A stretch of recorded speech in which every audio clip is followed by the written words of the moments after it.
Have you seen this man? Columbus police say he's a wanted man who could be armed and dangerous. Plus, find out why some water customers in one community are outraged over their water bills. Your #1 source for news at midday starts now. On your side, this is News 3 Midday. Hello, everyone, and welcome to News 3. It's an honor to be your #1 choice at midday. I'm Greg Lloyd. We begin with breaking news out of Chambers County this midday. Chambers County Sheriff Sid Lockhart plans to hold a news conference this afternoon to address the arrest of 2 correction officers accused of sexual misconduct. News 3 will be there. We'll have the latest tonight beginning at 5, 4 Central. In other headlines, the Upatoy triple murder trial ends with 17-year-old Rufus Burks convicted on half of the charges against him. The jury found Burks guilty of 1 count of felony murder, 1 count of kidnapping, 1 count of burglary, and 2 counts of auto theft. The jury remained divided on 5 other murder counts. Judge Gil McBride declared a mistrial. Prosecutors say they plan to talk to the Short family before deciding if they'll retry the case. This midday on the Crime Watch, Columbus police are on the hunt for a murder suspect who they say could be armed and dangerous. 39-year-old Travis Thomas is wanted in the death of Darnell Jackson. Jackson died after being shot on Thomas Street last Thursday. Police say Thomas is known to drive a 2011 gray Dodge Ram pickup truck with the Georgia license tag number RGA 4984. Now, if you have any information on Thomas, please call Columbus Police. An Uber Eats driver suspected of killing a customer in Atlanta has turned himself in. Police say Robert Bivens surrendered to authorities Monday afternoon and later was booked on a felony murder charge. Investigators say he shot Ryan Thornton after delivering his food order Saturday night. Police say it followed an argument. Bivens' attorney claims he shot Thornton in self-defense. LaGrange police this midday are looking for the person responsible for shooting into a home. Police say that shooting happened Saturday on Ridley Avenue. A woman who lives at the house told police she heard a gunshot the night before and then awoke the next morning to see a bullet in her house. Several people were in the home at the time of the shooting. Please contact the Troup County Crime Stoppers if you have any information. This midday, police in Paulding County say they have a person of interest in custody after multiple homes in the Hiram community were destroyed by a Sunday morning fire. Investigators say they believe those fires were intentionally set. At least 4 homes were destroyed in that Atlanta suburb, 14 others damaged in varying degrees of heat and smoke damage. The Red Cross is providing food, clothing, lodging, and replacement medications and other essentials to the 20 families that are now displaced. Well, across Alabama this midday, authorities are seeking the public's help in their search for an inmate who they say walked away from the jail. 29-year-old Alexis Jaime Hernandez was serving an in-house inmate worker as an in-house worker in the laundry area. At some point, he changed into clothing that identified him as a trustee. That allowed him to get outside the jail around 7:30 Monday morning. Hernandez was jailed for a probation violation on a marijuana possession charge, and authorities say he was scheduled to be released in about 12 months. Right now, police ask anyone with information on his whereabouts to contact them.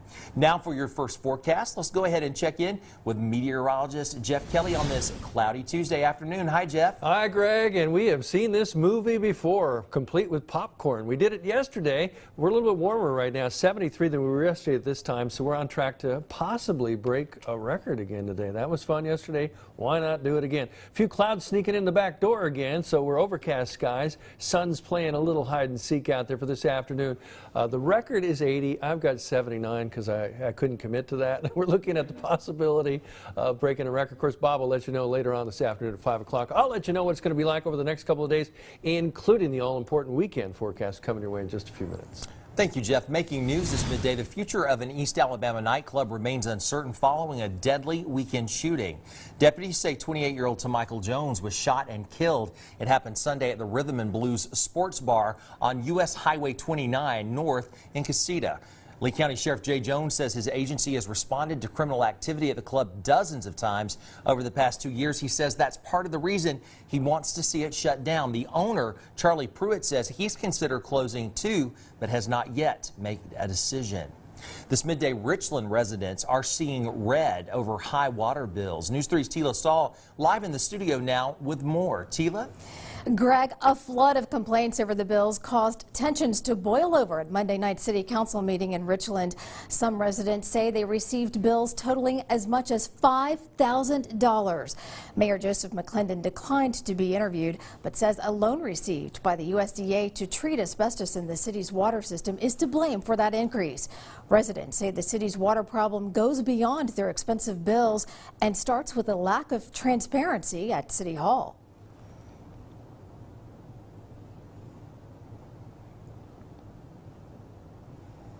I mean, ain't nobody using that much water because we're not drinking the water.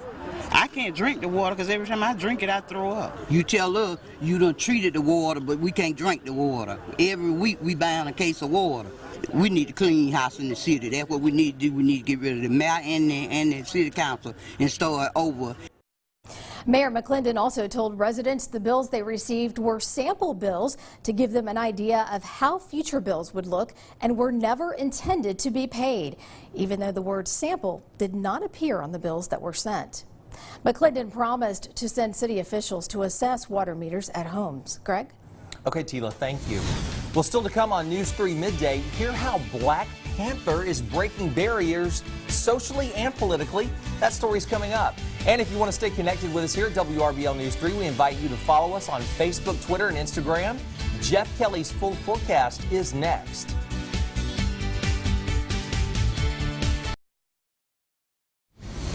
Across Georgia, a man Georgia authorities say participated in force-feeding a goat whiskey and cocaine has been charged with aggravated cruelty to animals. The Gwinnett County Sheriff's Office says that this man, 28-year-old Sergio Palomares Guzman, was arrested Thursday in connection with the videotaped incident believed to be from January. Now, this video shows him holding the goat's horns and forcing its mouth open while another man gives it the substances. The two other suspects remain unidentified. We are pleased to say, though, that the goat is healthy and has since been adopted. On the Education Watch, guarding test integrity for teachers is a lot harder than it used to be thanks to the digital age. Sharing test questions on social media and using sophisticated watches are two ways that cheating has gone high-tech. Now there's even a website where students can share tests and answers. Becoming more of a challenge for school districts where now parents are wanting us to monitor social media and punish or give students consequences for things that happen on social media.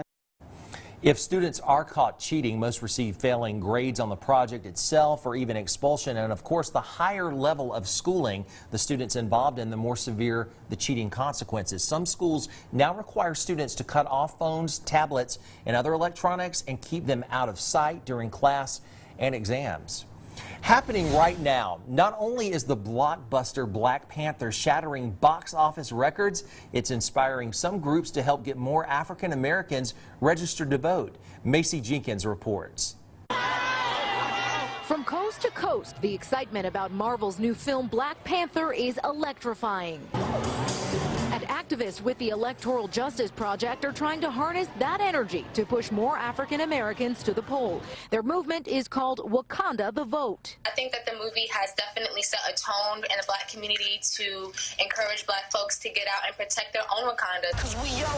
Wakanda, the technologically supreme fictional country and backdrop for the film. An idyllic society where Africans live peacefully and self-sufficiently, hidden away from the outside world. We can come together to watch a movie, then we should be able to come together like they did before and come together and get out to the polls and vote. Organizers released this how-to guide encouraging volunteers to gather a squad, research state laws, and head to a theater to register new voters. We walked right in the theater and started asking folks in line. Erica Claudio answered the call in Atlanta. Many of the folks who I spoke with were already registered, but they did not know that there was an upcoming election this year. We can vote as a people, and we can make a difference. One of the reasons the Greater Sacramento Urban League is eager to mobilize local volunteers and take advantage of the movement. Oftentimes we think our vote doesn't matter because historically and still in some states, they're trying to suppress our vote. Mom Tequila Miller says taking her 9-year-old daughter to see the film is a step towards helping her find the power in her own voice. Would you see it a third time? Oh, when she go to school, I'm seeing it again. And that's awesome. Well, the Black Panther, Marvel's first film, directed by an African American, brought in an estimated $192 million in its 3-day debut in North America. That's the 5th biggest opening of all time.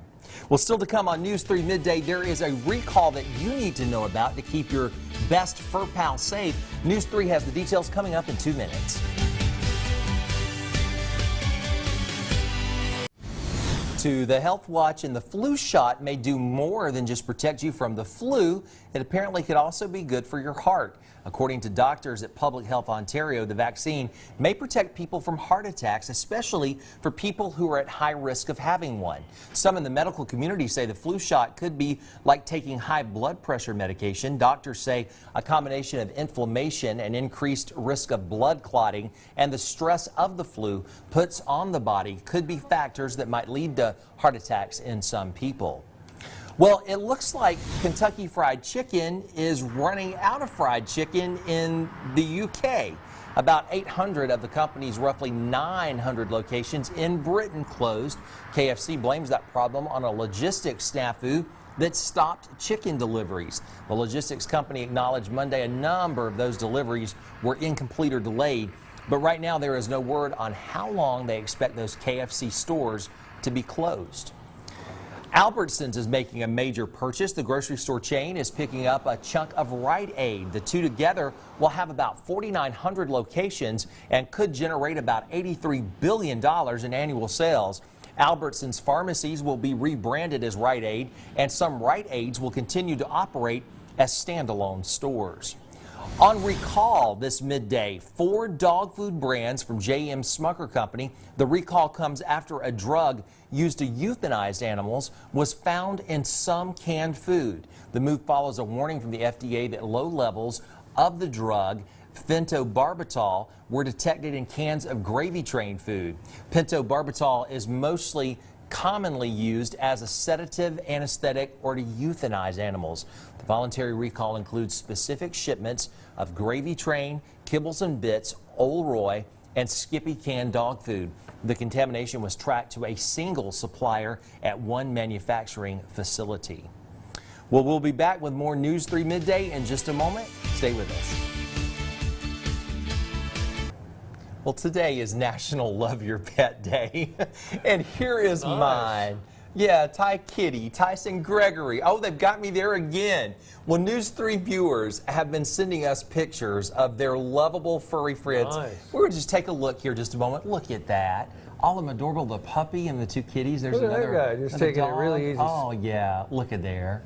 Beautiful. Oh my goodness, beautiful animals. We're so glad you all are responding on Facebook and participating in the Love Your Pet Day. And remember, we've always got something going on News 3 social media, if it's on Facebook, Twitter, or Instagram. Look at that, that could be Ty's brother. We should do this. That. We should do this every day. We should. This just makes you feel What's good. Going on there? What's going on there? Yeah, this is wonderful. What a wonderful way to end the midday. And, yeah. Yeah. Did you see Valentine's Day? A lot of people, you know, had their sweethearts and everything take care of that, but in some cases taking better care of their pets on Valentine's Day. For sure. It was, but that's great. We really should do that at least once a month. We like that. I don't need just one pet day. Okay, great news for us again out there. If you like it warm, if you're a big fan of warm temperatures above normal, keep in mind it's still winter, but it's not acting like it. And we're on track to the next couple of days keep it about anywhere from 15 to 20 degrees above normal. If you're looking for some precipitation, you could see some of that tonight, little light precipitation. Then again, we'll wind it back up with a system coming out of the Rockies on Saturday night into Sunday. So right now, Sunday looks like a 50-50 shot of some showers, which would keep our record intact, which would make it 5 weekends in a row with rain. I'm saying that like I'm excited about it. You are. If we keep this up, I'm going to have to hide somewhere. People don't want to hear that. We'll protect you, Jeff. Everyone loves you. Well, thanks so much, buddy. Thank you for joining us, everyone. We hope you have a great Tuesday.